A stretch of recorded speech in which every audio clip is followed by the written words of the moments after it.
dos países diferentes y dos experiencias únicas en un tema que no sé si ustedes lo comparten, pero en un tema que es fundamental en este nuevo tiempo, y es el tema de la educación y cómo el enfoque integral puede aterrizar, puede llegar a las aulas, a la educación, y también cómo el enfoque integral puede transformarnos desde ahí.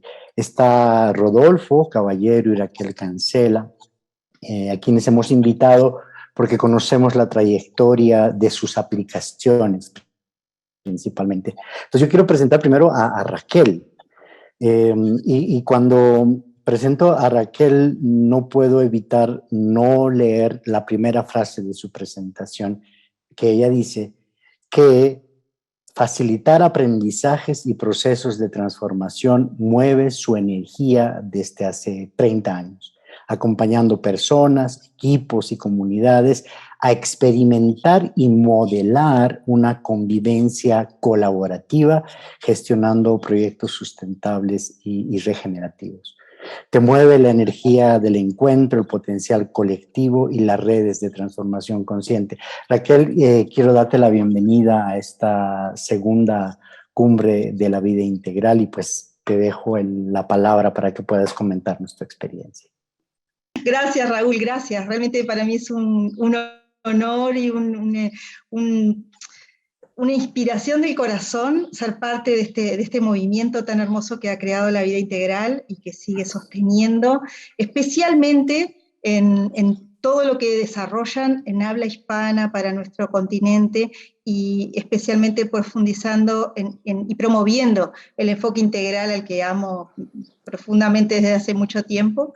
Y bueno, agradezco muchísimo esta invitación en esta rueda de conversación, de amigos y de sabios exponentes que en el día de hoy han desarrollado cada uno en su materia, nos han llevado por distintas profundidades y todas con ganas de seguir aprendiendo y de saber más.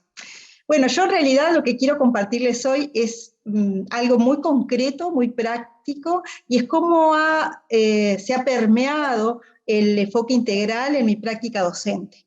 Entonces, como para dar inicio, lo que primero que quiero contarles es que el modelo integral llega a mi vida después de que yo me formo como profesora, después de que yo comienzo mi actividad profesional en el área de la educación, y yo diría que muchos años después de ese inicio, y una vez que llega, empieza a cuestionar y a enriquecer y a incluso optimizar mucho de lo que ya yo hacía, y por eso es que quiero compartirles algunas de esas pildoritas, esas claves que me han ayudado, que me acompañan. Y para eso elegí específicamente el trabajo con un curso de adolescentes de educación media en Uruguay, donde yo profeso y sostengo un espacio educativo de formación en el área de la literatura, en educación formal, con adolescentes de entre 14 y 15 años, y tienen su primer curso en esta área, en esta disciplina, que es el primero de 4 que tendrán a lo largo de su formación en secundaria. Entonces quería contarles cómo yo integré este modelo, esta metodología a mi práctica docente. Y bueno, y espero ser óptima con el uso del tiempo, que ya sé que es bastante ajustado, por lo tanto voy a tratar de reducirlo a lo que yo creo que es como el potencial o lo más importante que ha sido para mí el poder integrar a mi práctica el enfoque integral, específicamente en un aula con adolescentes. Entonces, este es el contexto es, como yo les dije, un curso de literatura en educación media, formal, en Uruguay, educación pública. Lo primero y antes que nada, al proponerme y cumpliendo mi función docente, diseñar y generar un proceso de enseñanza-aprendizaje, me hago muchas preguntas. Y las preguntas son un disparador muy importante para poder desarrollar mi trabajo. Preguntas que van a cumplir determinadas funciones en distintas etapas. Eso me va a llevar a una exploración, a un mapeo, a un diagnóstico en clave de términos profesionales cada uno, y si hay gente de la educación aquí lo podrá asociar, que me va sin duda a enfrentar, todos los años lo hace, a ciertos desafíos. Algunos ya los conozco, como la adolescencia, como el contexto en el que trabajo, como ciertas informaciones que ya manejo. Pero hay desafíos que vienen con informaciones nuevas, la de estos nuevos adolescentes de este curso, en este año, en este contexto, y con sus particularidades. Esos desafíos me van a marcar a mí qué objetivos me pongo y por dónde transito ese proceso, que va a ser sin duda el resultado de esas preguntas, de esos desafíos que me ponga, el disparador para el diseño o la planificación de mi trabajo. Esto sucede siempre, lo hacemos todos los docentes todo el tiempo. Pero lo traigo en esta clave porque ha sido una de las asociaciones o de los enlaces más importantes que he hecho en relación al enfoque integral. Por supuesto, como todo proceso, se desarrolla en un tiempo, en un contexto, en un escenario, y eso implica que justamente haya una serie de momentos o etapas que se van a ir desplegando a lo largo del proceso de aprendizaje que se diseñe para estos alumnos. Entonces, siempre hay una etapa inicial, diagnóstica, de conexión con el grupo. Hay a su vez un momento de planificación o de diseño, el tiempo de la vivencia, la experiencia, todo lo que signifique el integrar de manera didáctica esos aprendizajes, y por supuesto existen momentos o cortes de evaluación, que generalmente se dan en distintos momentos del proceso y sin duda al final del curso para definir si promueven el curso que vivieron, que vivenciaron. Entonces,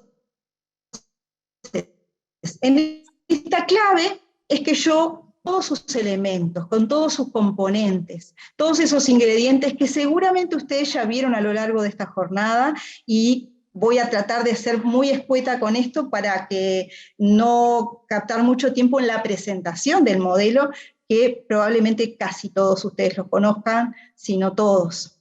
Entonces, sin duda el enfoque integral trae una mirada y una forma que nos habilita, un formato que nos habilita a incluir muchas posibilidades e integrar todo el universo humano que, por ejemplo, en este caso se aplica al aprendizaje.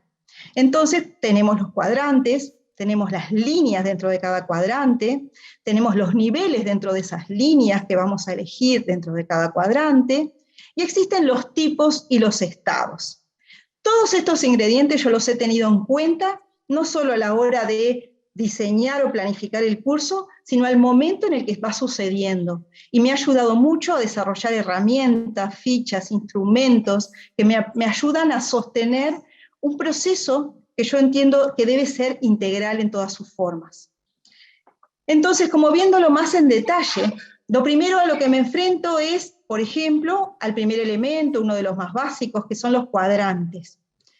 Yo voy a utilizar todos los elementos en todas las etapas. Es decir, voy a utilizar en el mapeo inicial, en el diagnóstico, en la etapa del diseño, en la etapa de la evaluación, voy a utilizar los mismos elementos, solo que de manera diferencial, porque los voy a ir complementando en función de los objetivos que quiero lograr y de cómo quiero acompañar a ese grupo de adolescentes específico con esas características en esas condiciones. Entonces, lo primero, como decía, hacernos preguntas, me hago preguntas en cada uno de los cuadrantes. Es decir, trato de pensar, por ejemplo, el diagnóstico inicial en clave del mapa integral. Entonces, por ejemplo, este año, en el 2022, la propuesta diagnóstica de un grupo de tercer año de literatura, esta condición en la que les estoy comentando, implicaba hacerme, por ejemplo, hacer o explorar estas preguntas. En el universo interior individual, ¿quién soy? ¿Qué siento? ¿Cómo aprendo? En el individual exterior, ¿qué me gusta hacer? ¿Cómo me comunico? ¿Qué hago? Bueno, ahí había otras preguntas, pero yo traté de resumirlas. En el colectivo interior, ¿qué nos moviliza como grupo? ¿Qué nos motiva? ¿Cómo nos relacionamos? Y a su vez en el cuadrante 4, ¿cuáles son las reglas que van a guiar o cuál va a ser la forma de funcionamiento de nuestro curso? ¿Cómo vamos a coaprender? Porque parte del aprendizaje es el aprender con otros, y a su vez, ¿qué vamos a crear? ¿Qué es lo que queremos hacer? cuál es el producto, pero el producto no necesariamente como un producto material, sino como ese alcanzar los objetivos del proceso, que implican todas estas dimensiones. Entonces, en esa misma línea, por ejemplo, yo creé un instrumento de diagnóstico o de mapeo inicial que implicaba un proceso de 4 etapas. A veces los docentes solemos, y más los docentes de lenguaje o vinculados al lenguaje, a poner algún tipo de prueba escrita para valorar el nivel, de cómo los chiquilines se expresan, de cómo desarrollan su discurso escrito, o de qué piensan, sienten. Y lo mapeamos muchas veces solo con una prueba escrita. Y eso es muy limitado, y nos da una observación parcial de la realidad del alumno. Entonces yo lo que me propuse fue hacer un diagnóstico en distintas etapas que aplicara y que se desplegara en distintas dimensiones. La consigna en este caso fue encontrar en cada cuadrante qué es lo que yo quería que ellos hicieran, qué es lo que se desplegara allí. Entonces me puse como meta la reflexión en el cuadrante 1, la creación en el cuadrante 2, la conexión en el 3 y el diseño en el cuadrante 4. Y esto iba a guiar mi prueba diagnóstica, que no llevó un día, llevó casi un mes.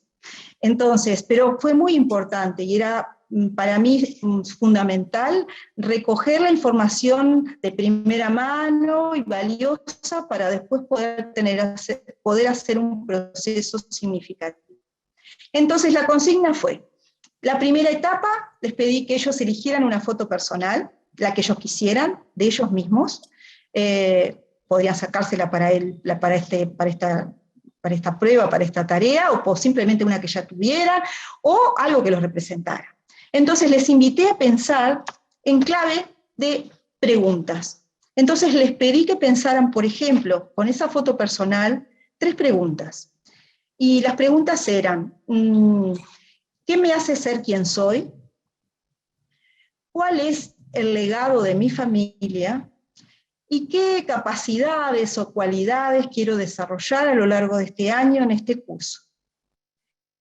Entonces, les invité a explorar sus intereses, sus expectativas, su mirada de sí mismos, de cómo ellos son y qué los hace ser quienes son, y que a su vez pudieran hacer una reflexión de dónde vienen, lo que recibieron, el legado familiar, y a su vez pudieran visualizar la proyección de qué quieren alcanzar en estos próximos meses, y esto fue alrededor de marzo, y las clases se están cerrando en estos días.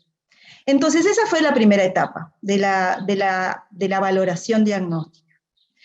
Una vez hecho este ejercicio, que era muy personal, individual y muy interior, pasamos a un segundo ejercicio, que fue también con la imagen. Y me interesó integrar diferentes lenguajes, porque trabajamos a lo largo del año.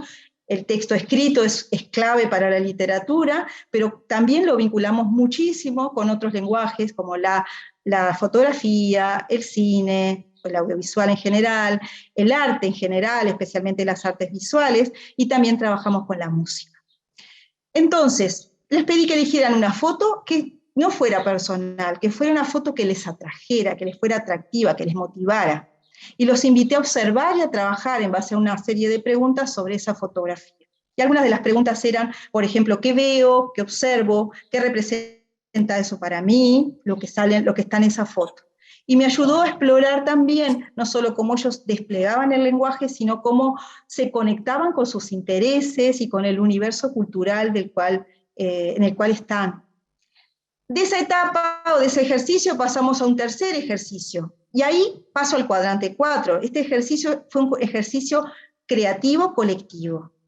Entonces, en base a las fotos que todos trajeron, armaron subgrupos, y en esas fotos observaron distintos escenarios. El desafío que tenían como grupo era elegir alguno de esos escenarios y que ese escenario les invitara a desplegar la imaginación y realizar un cuento, un relato imaginario, ficticio.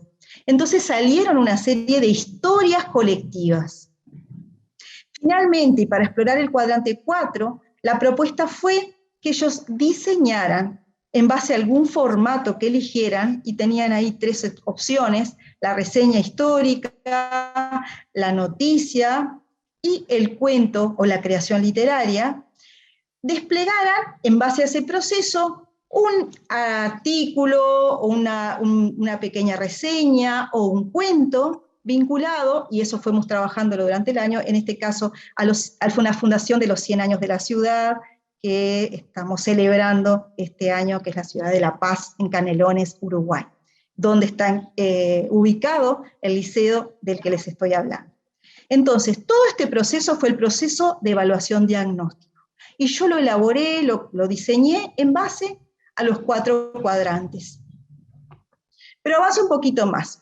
Una vez que tengo el diagnóstico, tengo que pasar al diseño, a la planificación. Bueno, ¿cuáles son los objetivos que me voy a poner? Y ahí me encuentro con un gran desafío.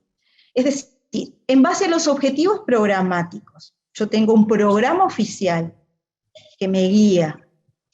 ¿Cómo voy a hacer y qué voy a formular como objetivos específicos para este grupo, este curso, que me permitan desarrollar y fortalecer las capacidades más significativas de estos adolescentes? Entonces otra vez me aparece el desafío en clave de preguntas. Y vuelvo a usar los 4 cuadrantes para hacerme preguntas en torno a qué es lo que quiero lograr, qué capacidades quiero desarrollar, qué objetivos me voy a poner. Y acá aparece otro componente, que es el componente de las líneas de desarrollo. Para formular objetivos que me permitan desarrollar capacidades, debo desplegar líneas de desarrollo en cada uno de esos cuadrantes. Y aquí tienen en la presentación algunas de esos objetivos que formulo en clave de verbo en infinitivo, donde a mí me interesaba trabajar o desarrollar con mis alumnos. Y están ahí: reflexionar, comprender, relacionar, aprender, motivar, leer, escribir. Esto parece obvio, pero no lo es. Muchas veces en la etapa adolescente hay que reconfigurar el cómo leemos y el cómo escribimos. No solo en las herramientas más básicas, sino cuánto es funcional para la etapa de vida. Crear, analizar, que es una experiencia y una capacidad nueva para estos adolescentes, por ejemplo, el análisis literario, que tenemos que despegar el trabajo, no solo de la comprensión de los textos, sino a la comprensión de los textos que se pueden desplegar en un discurso de análisis de esos textos, en un discurso crítico que pueda integrar herramientas y conocimientos literarios. Entonces, todo eso era parte de mi proyección como objetivos del curso. Explorar lenguajes, contextualizar, interactuar, problematizar, como parte de mis objetivos desde lo colectivo interior.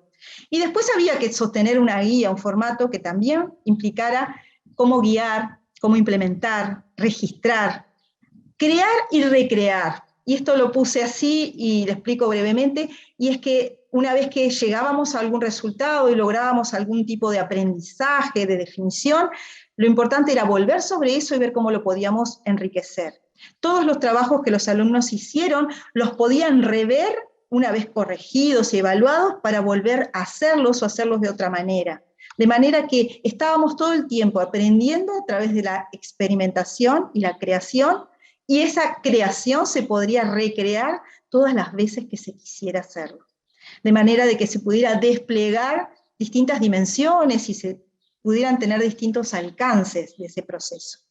Y el coaprender. Para mí era muy importante que el aula significara un espacio de experimentación colectiva donde aprendemos en colectivo. Y digo aprendemos, porque también los docentes aprendemos al momento en que desarrollamos nuestra tarea docente. Entonces, por ahí anduvo el integrar no solo los cuadrantes, sino también esas fuerzas, esas líneas que me permitieron elegir por dónde jalar, por dónde mover el campo de cada uno de esos cuadrantes para desplegar esas capacidades que eran importantes y funcionales a los objetivos que me había propuesto. Entonces aparecen acá 2 elementos ya, los cuadrantes y las líneas de desarrollo. Siguiendo un poco más, las líneas de desarrollo o esas capacidades a desarrollar también tienen niveles o estadios que de algún modo se van a ir desplegando. Y eso también tiene un diseño, eso también tiene una planificación, un tiempo y determinados instrumentos y metodologías para que se desarrollen. Elijo ahí, solo como ejemplo, algunas de esas líneas que estaban en la lista de la placa anterior. Por ejemplo, escribir, lo que les decía recién. Escribir puede tener distintos niveles de desarrollo. Desde lo más básico, al manejar la gramática, el texto escrito y la grafía de las letras, hay algo muy gráfico ahí, muy concreto, digamos. Trabajamos mucho con el texto manuscrito, a pesar de que integramos todo el tiempo la tecnología y los textos digitalizados, porque hay un aprendizaje que se integra a través de la inteligencia de la mano de una manera diferencial a la inteligencia que se despliega, que también es muy importante a la hora que digitalizamos un texto. Entonces usamos las dos tecnologías. Y entonces escribir, por ejemplo, se puede desplegar en distintos niveles. Ese más básico y concreto, el que aprendimos en la escuela, a poder desarrollar textos en los que el alumno tenga que desplegar capacidades más complejas, como de diferenciación, de asociación, de integrar reflexión y conocimientos técnicos, y a su vez vamos haciendo distintas etapas con distintos momentos en los que ejercitamos el escribir. Y lo mismo hacemos con el leer, con el crear, con otras de cada una de esas líneas. Por lo tanto, parte de mi planificación también es desarrollar etapas en las que esté previsto desplegar distintos niveles en cada una de esas líneas o capacidades que me propuse trabajar con mis alumnos.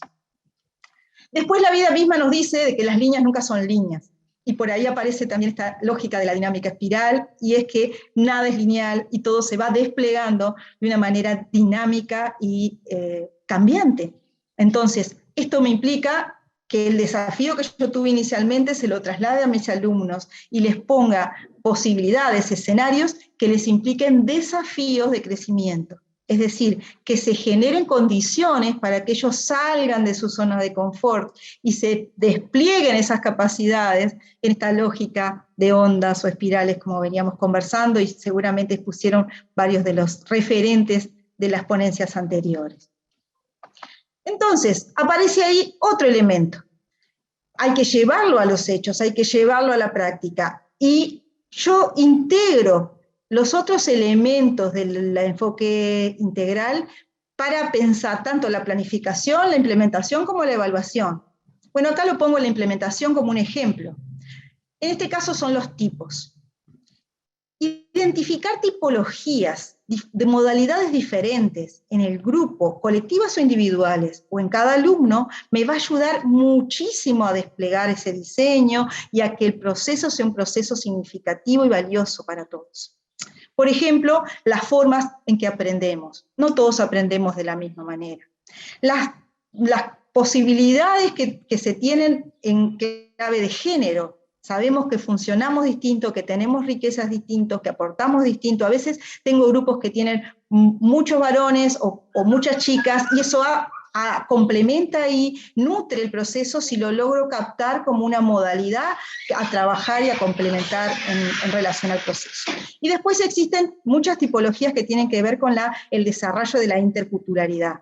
En Uruguay, por ejemplo, estamos recibiendo muchísimos migrantes. Entonces tenemos adolescentes, alumnos integrados a nuestras aulas que vienen de muchos diversos países, venezolanos, cubanos, muchas personas que vienen de otras culturas, donde se integran a una aula con alumnos de su misma edad, pero que traen una cultura y que traen una modalidad de funcionamiento incluso diferente. Y todo eso es importante. Solo como un ejemplo, una de los mapeos que hago a la hora de planificar o diseñar un proceso es, por ejemplo, fijarme en la predominancia del uso de la hemisfericidad cerebral, algo que Gary también nombró hace un rato, y es cuál es en mis alumnos esa predominancia para poder ser más efectiva a la hora de plantearles problemas, a la hora de plantearles tareas, a la hora de diseñar escenarios atractivos según esa condición. Entonces, la implementación, el proceso, es una experiencia. Y la experiencia trae ese quinto elemento que faltaba en este despliegue, y son los estados. Cuadrantes, líneas, niveles o estadios, tipos, y los estados. Yo vinculo los estados, en clave de profesión docente, a que los docentes lo que hacemos es promover experiencias. Y los estados, que muchas veces se asocian a los estados de conciencia, se despliegan en los 4 cuadrantes. Entonces son experiencias que deben traer múltiples componentes, sensoriales, emocionales, cognitivos, espirituales, para que poder movilizar el campo del aprendizaje, que implica siempre moverse de un estado a otro, moverse de una forma a otra y generar transformaciones personales y colectivas, porque de alguna manera ya sabemos todo tetra emerge. En este sentido, parte de mi trabajo ha sido promover espacios donde se pueda practicar la presencia, que no es fácil de trabajar con adolescentes, porque el adolescente tiene un ritmo, una forma, una manera de presentarse y de comunicarse y de estar en el mundo, donde muchas veces les cuesta mucho sostener el foco del espacio interior, por ejemplo. Entonces, por ejemplo, una práctica habitual había sido integrar, ya que en la dinámica de trabajo del liceo en el que estoy, cada clase sucede a la otra, o cada disciplina o materia sucede a la otra, los alumnos salen de la clase al recreo e ingresan a la clase en el aula, en la materia siguiente. Entonces, lo que hacíamos es parar un momento frente al aula y permitirnos atravesar el umbral de la puerta, percibiendo cómo está mi estado, cómo estoy, cuál es mi presencia, mi lugar, mi foco. Entonces hay ahí un ejercicio que hace que podamos transitar en clave de pasaje, del afuera al adentro, de la dispersión a la concentración, de la conversación y la actividad del recreo, al momento en el que me conecto con lo que va a suceder, incluso al momento de silencio antes de que algo comience. Entonces, esa, por ejemplo, fue una práctica de presencia que practicamos todo el año, que es muy simple en la medida en que se establece como un hábito. Y después, por supuesto, hay muchas otras que despliegan espacios de escenarios que promueven, por ejemplo, el trabajo emocional. Trabajamos, por ejemplo, con canciones elegidas por los alumnos. Cuando trabajamos género lírico, poesía, trabajamos con textos vinculados a la poesía uruguaya, que es la temática de este curso, es el ingreso a la literatura, a los géneros literarios y especialmente la literatura uruguaya. Después en los 3 cursos siguientes van a tener otras literaturas.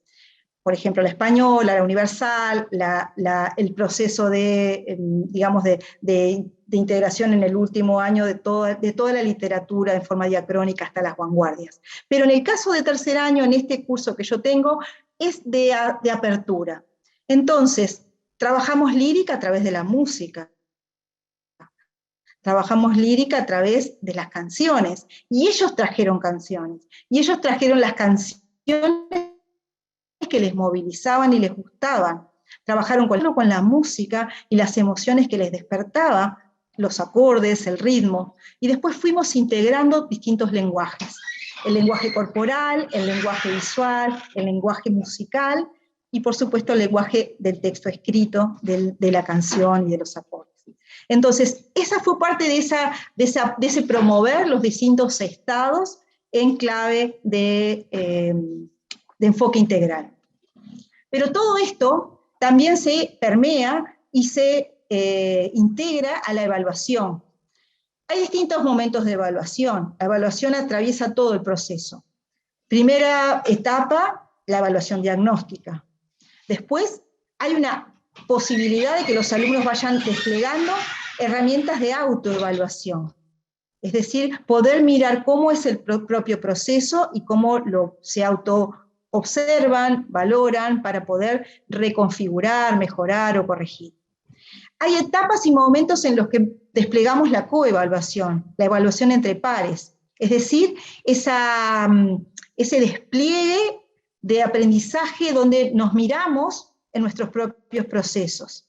Generalmente la coevaluación se da a partir de la segunda parte del año, en los momentos en los que, por ejemplo, tenemos configurado las condiciones de confianza, respeto, trabajo colaborativo, en el que podemos interactuar, por ejemplo, intercambiando pruebas escritas y que él, en vez de corregirla al profesor o de autoevaluarnos, la pueda mirar y evaluar un compañero. Eso también es parte del proceso de los estadios vinculados a este trabajo con la evaluación. La evaluación obviamente es procesual, se va dando en distintos momentos y eso va generando y acumulando información que nos permite acompañar, mejorar, adecuar a los alumnos las herramientas, los materiales, los instrumentos que estamos utilizando.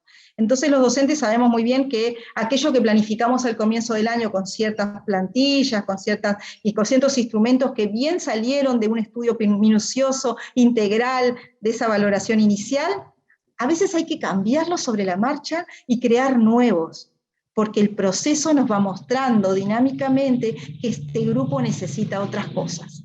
O que quizá mis alcances, mis objetivos, todavía son limitados y este grupo puede mucho más que esto o quiere algo distinto. Todo eso va a encaminar a que, como todo curso formal, también exista una evaluación de promoción, una evaluación final. Esa evaluación final, que generalmente tenemos la responsabilidad de desarrollar los docentes, porque es como la nota de promoción o el juicio final del proceso, no es más que una parte más de todo el proceso realizado. Y los alumnos saben desde antes de llegar a esa evaluación final cómo vamos a hacer para que eso suceda y cómo se desarrolla ese proceso de evaluación donde ellos operan todo el tiempo como actores clave. Es decir, no son testigos de lo que el profesor hace, dice o dice que hay que hacer. Son efectivamente actores reales participando de su propio proceso de aprendizaje. Entonces la evaluación final es solamente una etapa más. En esta clave podemos decir que todas estas lógicas evaluativas me van a dar la posibilidad como profesora de crear instrumentos de evaluación acordes a esta realidad de la que venimos conversando. Es decir, acordes a cada etapa del proceso, pero también acordes a todos esos componentes integrales de los que estábamos hablando al principio de esta ponencia y seguramente a lo largo de toda la jornada se refirieron a ellos. Entonces, es importante crear instrumentos de evaluación. Siempre, algunas veces los tenemos prediseñados, por ejemplo, en la educación formal existen algunos instrumentos que son quizá obligatorios de utilizar, pero en esto de tener libertad de cátedra, los docentes vamos generando instrumentos que nos permitan justamente acomodar y a considerar el proceso específico de cada grupo e incluso de cada alumno, porque a veces en la evaluación vamos creando instrumentos, herramientas que se aplican de forma diferencial a algunos alumnos que a otros. Obviamente existen adecuaciones curriculares en casos en los que haya alguna situación a atender o un diagnóstico, por ejemplo, de dislexia o una atención especial en sus capacidades temporoespaciales o en algunas capacidades que necesitan ser atendidas especialmente. Entonces los docentes tenemos que crear instrumentos específicos. Para eso también me sirve y me ha sido muy útil el mapa integral, los componentes del enfoque integral, que van generando herramientas que atienden todos los frentes, y no solo uno, y no solo el emergente. Me dan posibilidades de abrir canales, incluso puertas de entrada de trabajo individual y colectivo. Eso ha sido una virtud que enriqueció y nutre mi trabajo profesional, y yo quería compartirles, aunque parezca tan simple o tan básico esto, de cómo solamente ponerse los lentes integrales hace que nuestra acción, nuestra incidencia, especialmente en el ámbito educativo, sea mucho más profunda y tenga mayor posibilidades de alcance. Entonces, estos instrumentos de evaluación, como les decía, van a integrar justamente todos estos componentes. Los cuadrantes, las líneas, los estadios, los tipos y también los estados que que consideré para poder diseñar esos instrumentos. Por lo tanto, integro en todas las etapas y en distintas dimensiones esta lógica que es tan básica y parece una receta simple, pero que a la hora de empezar a desplegarla y de considerarla en clave de nuestra profesión, yo lo estoy trabajando ahora y compartiendo como una experiencia práctica, pero cada uno podrá pensar, ¿y cómo llevo esto a otras áreas? Creo que hay que arriesgarse a probar, a profundizar, a practicar, a conectar también con comunidades como esta, donde nosotros podemos mostrar lo que hacemos, compartir lo que estamos haciendo y también nutrirnos de lo que otros nos pueden aportar.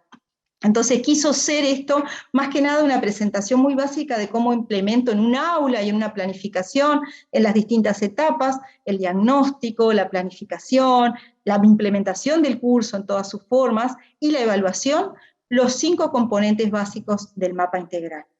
Es básicamente el esqueleto de mi trabajo. En cada una de estas placas podría estar un rato largo contándoles cuál fue la respuesta de los alumnos, qué pasó en cada experiencia, compartirles algo más de eso.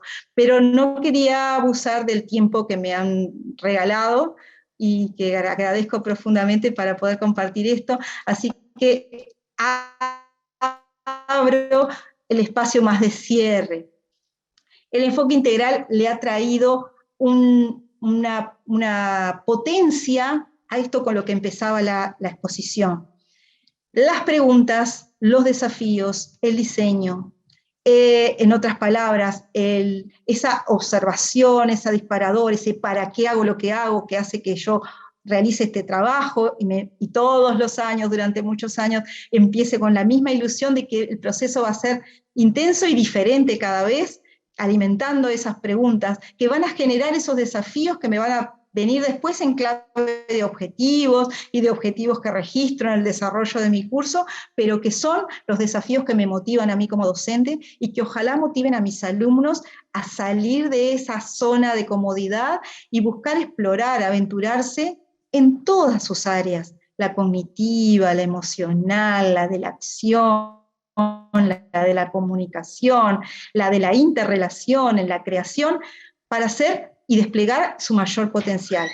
Y por último, que mi diseño, aquel diseño que estoy diseñando en clave de planificación, sea un diseño ajustado, dinámico, real, acorde al proceso que quiero desplegar, pero que una vez que se despliega, lo voy ajustando, mejorando y complementando para que sea acorde a ese alcance que quiero lograr. Por lo tanto, quería compartirles esto, que es algo muy esencial de las prácticas docentes, pero que en relación al enfoque me ha permitido no solo sistematizar, optimizar, sino nutrir mi práctica para que los resultados sean mucho más abarcativos, integradores y generen condiciones para que los alumnos desplieguen todo su potencial. En parte del curso, y se los comparto así rápidamente, también les comparto el modelo para que ellos lo vayan integrando a su vida cotidiana. Por ejemplo, trabajamos con un cuento o con un poema y usamos el enfoque integral para definir, por ejemplo, el propósito del trabajo de un día en el que trabajamos con personajes. Y entonces desplegamos en los 4 cuadrantes toda esa información de los personajes. O podemos, por ejemplo, partir del título y en base al análisis del título en el texto, desplegar qué nos moviliza en clave de líneas de desarrollo. Qué cosas mueve el título y cómo nos abre canales de reflexión, por ejemplo, simbólicos, de relación, de vinculación con el tema, de conexión con el personaje principal, por ejemplo, o con la propia experiencia de los alumnos. Entonces, el mapa integral me sirve a mí para todo este proceso, pero al mismo tiempo es una herramienta que le brindo a mis alumnos para que ellos hagan sus propios procesos. Porque una de las claves fundamentales es que ellos logren integrar su autonomía y que puedan desplegarlo sin necesidad en algún momento del guía o de la mentoría del docente, que se lo puedan llevar para la vida. No sé, la mayoría de nosotros cuando nos acercamos al enfoque integral, lo primero que nos viene a la mente es, ¿y este tamaño, porque es un modelo bastante complejo y grande, cómo se puede aplicar a la vida real y cotidiana de nuestros desafíos propios de la cotidianidad. Y a mí me parece que el abordaje que has hecho, Raquel, es precisamente una muestra de que aún a pesar de parecer complejo, es bastante versátil para resolver esos desafíos que tú has ido resolviendo a manera que ibas incorporando el enfoque en tu trabajo diario. Muchísimas gracias por habernos contado esa tu experiencia, pues el propósito de esta cumbre es como polinizar otras ideas. Pensar en ingresar al ámbito educativo tiene sus egos y tiene sus formas y tiene sus, digamos, métodos tradicionales. ¿Y cómo crees tú que puede ser una buena forma de abordar un rector, una coordinación, unos docentes para que entiendan la importancia de la aplicabilidad de un modelo integral? Porque están, yo lo siento, o en Colombia, muy sesgados a que esto es así, el Ministerio de Educación nos dice esto, no nos podemos salir, no podemos hablar de emociones, no podemos hacer meditación, no podemos hacer momentos de pausa, no podemos nada. Ahí va. Gracias por esa pregunta. Yo creo que una de las mejores maneras de integrar estas herramientas es haciéndolo. Es probándolo, porque lo que el enfoque integral trae es una representación de la vida misma. En realidad, por eso es tan simple en esencia, porque eso somos. Entonces, primero lo podemos llevar puesto.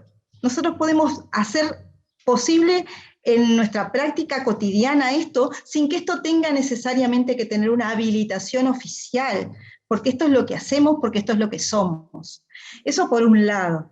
Pero por otro lado, entiendo muy bien tu pregunta y me parece interesante explorar eso, porque toda la educación se basa en el encuentro, en el desarrollo personal y en todo lo que despliega cada persona en ese ámbito, pero también y básicamente en el trabajo en colectivo y en la interrelación. Entonces, si oficialmente no está habilitado, no está bien visto, por ejemplo, generar algunas prácticas, por ejemplo, meditar, siempre trabajamos con las emociones, siempre trabajamos con la presencia. Yo no medito con mis alumnos, pero les hago atravesar en silencio el marco de la puerta, sintiéndola adentro y el afuera. O logro que en algunos momentos tengamos un espacio de conexión colectiva. Ejemplo, tengo una clase que se da en un contenedor, que es, podría ser una limitación, en invierno hace mucho frío, en verano hace mucho calor, condensa tanto la humedad que no se puede escribir en el pizarrón porque se nos borra la tinta, no podemos escribir todos los días, lo estamos secando. Pero al mismo tiempo ese contenedor se ha convertido en una nave espacial, porque fuera del contenedor hay un parque. El salón está en medio del parque. Entonces, un ejercicio ha sido cómo vivenciamos estar en esa nave espacial y cuál es nuestro viaje interior del día de hoy antes de comenzar la clase. Y cerramos los ojos y nos imaginamos la nave. ¿Estamos meditando?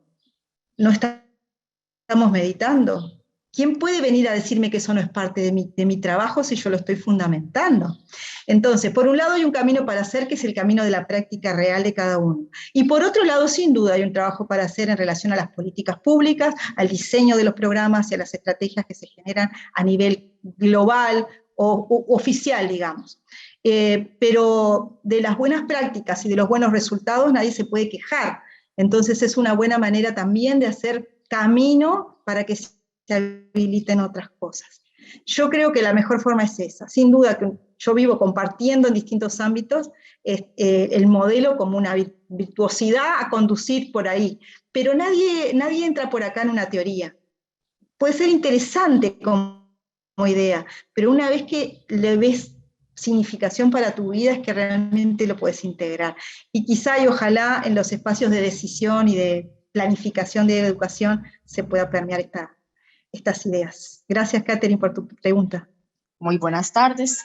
Yo vivo en Colombia, acá donde tenemos, pues, yo le entendí muy bien, entendí algunas cosas de lo que nos explicaba la docente. Mi trabajo es un trabajo humilde, trabajo con niños hace 29 años, con niños de de 0 a 5 años. Dentro de lo que yo escuché del modelo integral para mí y lo que le entendí y lo que siempre he tenido presente, que es integrar desde la forma, desde que uno educa, integral es integrar a los niños y niñas de acuerdo a la diversidad, a sus culturas. Es como buscando la estrategia, es buscar la estrategia para uno hacer llegar ese mensaje a ellos, ¿sí? Desde su entorno social y todo, ¿sí? Porque maneja uno diferentes comunidades, diferente jerga, o sea, tiene que uno buscar una estrategia, o sea, para poder formar a los niños y niñas dentro de lo que son los modelos de que es lo que es el juego, la literatura, exploración del medio y todo lo que son aquellos ámbitos, ¿sí? Sinceramente me presento como una madre comunitaria de aquí de Colombia. Muchas gracias, me parece una excelente experiencia, me parece muy rico porque esto es algo enriquecedor para uno, que a mí me gusta explorar, me gusta mirar, observar para aprender y asimismo dar a conocer mi experiencia, ¿sí? Muchas gracias, Fanny. La idea precisamente de presentarnos y presentarles experiencias es sembrar esas iniciativas para poder adaptar la propia experiencia que acabas de ver en tu propio contexto, ¿no? Raquel, si quieres dejar unas últimas palabras. Sí, quedé pensando en lo que decía Fanny y en realidad más que humilde es un gran trabajo el que hace Fanny porque en la primera infancia se juega el partido de casi toda nuestra vida, así que sí será importante. Y creemos los docentes, especialmente los que trabajamos con adolescentes, que hay una ventana de segunda oportunidad, incluso de reconfiguración cognitiva, incluso en aquellos alumnos que han tenido traumas muy importantes o grandes carencias, incluso alimenticias o de contexto social, que sabemos que condicionan los aprendizajes, hay en la adolescencia una gran oportunidad de que se reconfigure y se restablezcan ciertas tramas perdidas. Por eso es tan importante apostar al trabajo con adolescentes, porque sin duda que los niños son importantes, pero a veces los adolescentes son los olvidados. Y se cree que porque están en una etapa en la que son más desafiantes, en lo que es más difícil, porque justamente desafían a los docentes a generar experiencias de transformación, que no les vamos a trasladar ni nuestra experiencia, ni nuestros contenidos, ni nuestros conceptos, simplemente facilitamos. Por eso, para mí, la facilitación integral fue como la llave para abrir estos espacios en la docencia. Facilitamos condiciones para que el proceso se desarrolle, pero los que son los actores, los que deciden, los que se deciden, el aprendizaje es una decisión personal, nadie aprende por ti. Entonces, lo que tenemos que hacer es generar condiciones para que nuestros hijos, alumnos y todos los niños y jóvenes se tomen esa posibilidad, esa oportunidad y se sientan sostenidos, acompañados y que tengan condiciones para hacerlo. Yo creo que eso es una de las grandes virtuosidades de esta metodología, que no es más que eso, una reproducción de lo que ya somos, solo que a veces lo hemos olvidado. Adrián, te hace una pregunta. ¿Hay estudios sobre la aplicación de la teoría integral en las escuelas secundarias? Bueno, yo no conozco mucho. En realidad he hecho mucha aplicación y tengo mucha lectura teórica, pero no he visto mucha experiencia práctica publicada. Sí. Quizá este foro pueda ser una buena manera de si hay alguien que por aquí le interese y queramos generar grupos de práctica, bienvenidos a hacer intercambios. Si hay algunas experiencias en el Perú, por ejemplo, en el Cusco, hay una experiencia en Pugliasunchi, se llama un centro educativo allá que está intentando dar estos pasos para incorporar la teoría integral en la escuela. Raquel, nuevamente muchísimas gracias por haber aceptado nuestra invitación. Que la semilla tuya vuele por todo el mundo y que pueda inspirar a otros docentes, a otros transformadores de mundos para que hagan lo mismo. Muchísimas gracias de nuevo. Gracias, Raúl, y gracias a todos.